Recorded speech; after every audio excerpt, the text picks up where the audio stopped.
皆さんこんにちは、ジャッキーです。今回はですね、山菜の王様タラの芽を使った美味しいレシピを紹介させていただきます。たった一手間加えるだけでむちゃくちゃ美味しくなるね、そんなごま味噌を使った美味しいごま味噌和えです。それでは一緒に作りましょう。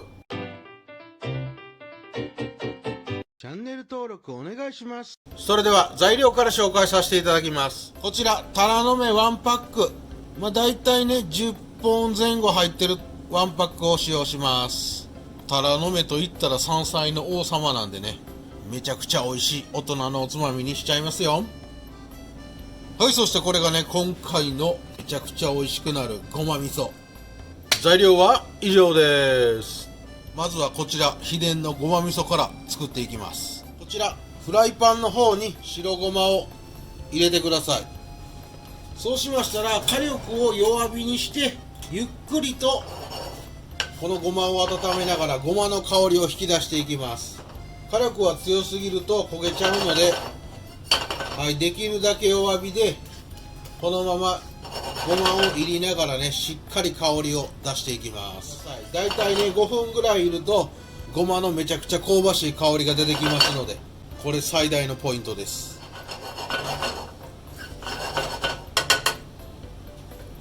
はい、こんな感じですね。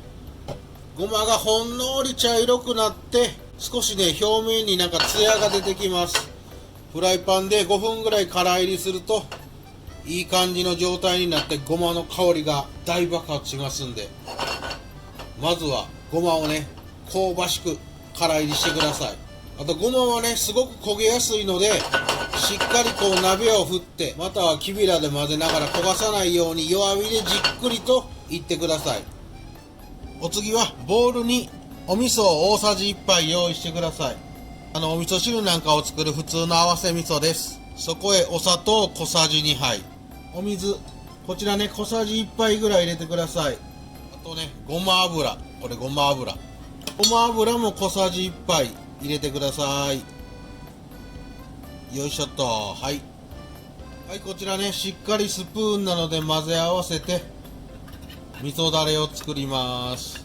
ガーッと混ぜてね一体化させてください。はい、こんな感じでしっかり調味料を混ぜ合わせましたら、はい、これですね、先ほどいっておいたごま、こちらすべて加えます。ごまをいっておくことでもうめちゃくちゃ風味がね良くなってるんで、しっかりといったごまと味噌混ぜ合わせてください。はい、これでねめちゃくちゃ美味しいごま味噌の完成です。はい、こちらタラの芽、まずはタラの芽の下処理からやっていきます。こちらねタラの芽、この切り口の部分少しね硬いのでもうギリギリのところで結構ですし、少しね切り落としてください。そしてこのタラの芽の袴の部分ですね、ちょっとビロビロっとなってる部分ね硬いので 2,3 枚剥いちゃってください。はい、こんな感じです。そしてこの茶色くなんか木みたいになってる色のところ、ここものすごく硬いんでね一周くるっと剥いちゃってください。はい、こんな感じで剥き取ります。あとはね少しこれから湯がいていくときにこの軸のところが硬いのでここ十字に切り込みを入れておいてください。軽くで大丈夫です。はい、こんな感じです。これでタラの芽の下処理完了。まずはこの切り口の硬くなったところねもう乾いてたりするので少し切り落とします。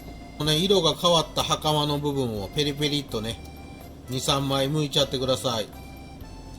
そしてこの茶色いところをぐるりと一周剥き取って柔らかいところだけにしますね。はい、こんな感じね。あとはこの実のところに十字に切り込みを入れると、はい、このすべてのタラの芽しっかりと下ごしらえしてください。ちょっと説明忘れてましたわ。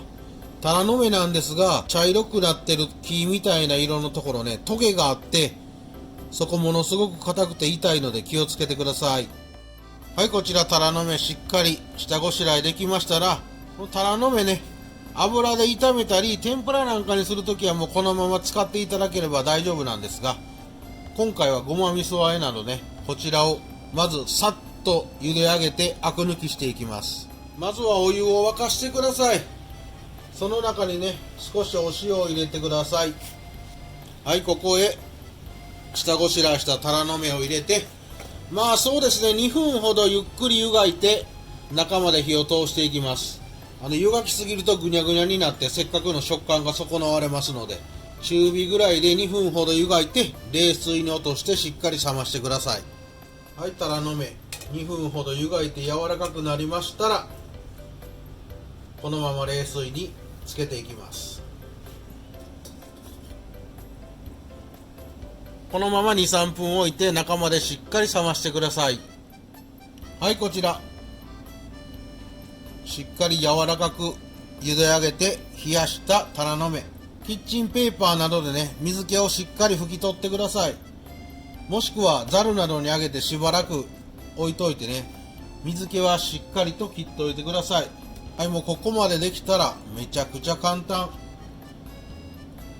はい、こちらね、秘伝のごま味噌、こちらの中でもうあとは和えるだけです。はい、すべて入れちゃってください。全体的に絡むようにしっかりと混ぜ合わせます。はい、もうたったこれだけ。これでめちゃくちゃごまの風味とね、タラの芽のほろ苦さと美味しい春の香りを感じられるごま味噌和えの完成です。それでは今日もいただきます。